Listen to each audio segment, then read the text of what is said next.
नमस्कार, मी आनंद पोहनेरकर आपल्या सर्वांचं महाराष्ट्रवाणी बातमीपत्रात स्वागत करतो. पाहूया आजच्या ठळक घडामोडी.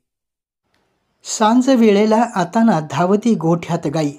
सांज वेळेला आताना धावती गोठ्यात गाई, वासरांना शब्द माझे साथ देती काकळेना.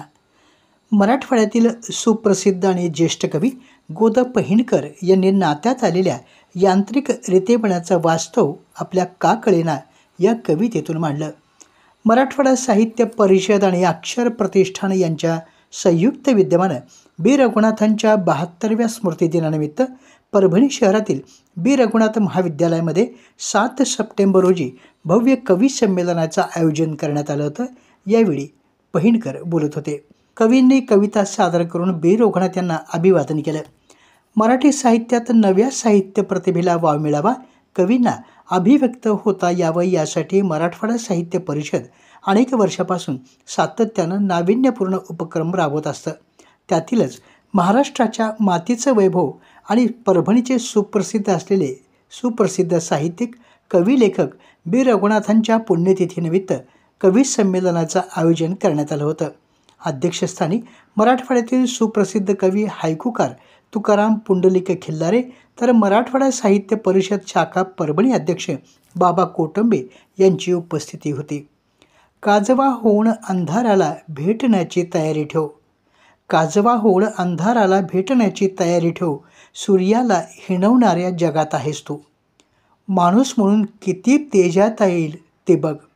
माणूस म्हणून किती तेजाळता येईल ते बघ, अशी साद प्राध्यापिका अहिल्या अंजन डोहकर यांनी आपल्या कवितेतून घातली. मराठवाड्यातील सुप्रसिद्ध कवी गो. द. पहिणकर यांनी देखील नात्यात आलेल्या यांत्रिक रेतेपणाचं वास्तव आपल्या काकळेना या कवितेतून मांडलं. सय्यद चांद या कवीनं आपल्या कवितेमध्ये एक जराशी नस मानेची जागेवरची हल्ली आहे. एक जराशी नस मानेची जागेवरची हल्ली आहे, तीव्र वेदना शरीरामध्ये ठाण मांडून बसली आहे, अशी कविता सादर केली. गंगाखेड येथील कवी अविनाश कासंडे यांनी माणूस विवंचनेने कुडतो कसा बघना. माणूस विवंचनेने कुडतो कसा बघना, पाऊस घोषणांचा पडतो कसा बघना.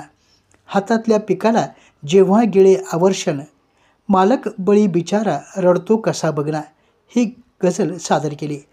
प्राध्यापक माधव हैबतकर यांनी आपल्या कवितेतून नव्याने माणसांना भेटण्याची भाषा केली. महाराष्ट्राचे सुप्रसिद्ध गझलकार अरविंद सगर यांनी आपल्या रचनेतून संवेदनहीन होत असलेल्या सध्याचं वास्तव जीवन मांडण्याचा प्रयत्न केला. सुरेश हिवाळे यांनी स्त्रीविषयक आशावादी दृष्टिकोन मांडला. कवी कैलास सुरवसे यांनी बेरोजगारीचा प्रश्न मांडला. आप्पा वळीकर यांनी पोस्टर कवितेतून राजकीय विडंबन सादर केलं. सोपान डोके यांनी गझल तर कवी संमेलनात मोहन कुलकर्णी, श्यामसुंदर धोंडगे, अर्चना डावळे, प्राध्यापक अशोक पाठक, डॉक्टर शरद ठाकर, अमोल विनायकराव देशमुख, संतोष नारायणकर, आत्तम गेंदे, संजय चिटणीस, दिगंबर रोकडे, भानुदास धोत्रे, मधुरा उमरीकर, प्राध्यापक दत्ता शिंदे, नवनाथ सिंगापुरे, संतोष सेलुकर, अर्चना सोमानी, गझलकार अनुराधा वायकोस, सुजाता सोनकांबळे, दिनकर देशपांडे, यशवंत मस्के, गणेश घनसावंत, वारा फुलवाडीकर आणि दुर्गादास वाळवंटे यांनी आपल्या बहारदार कविता सादर केल्या. यावेळी परभणीतील साहित्यिक रसिकांनी या कवी संमेलनाला मोठा प्रतिसाद दिला. कवी संमेलनाचं प्रास्ताविक मराठवाडा साहित्य परिषद परभणीचे प्रमुख कार्यवाह प्राध्यापक भगवान काळे यांनी, सूत्रसंचालन कैलास सुरवसे, तर उपस्थितांचे आभार माणिकपुरी यांनी मानले. आपल्या जिल्ह्यातील अपडेट बातम्या पाहण्यासाठी आमच्या महाराष्ट्रवाणी या चॅनलला लाईक करा, सबस्क्राईब करा आणि शेअर करा. धन्यवाद.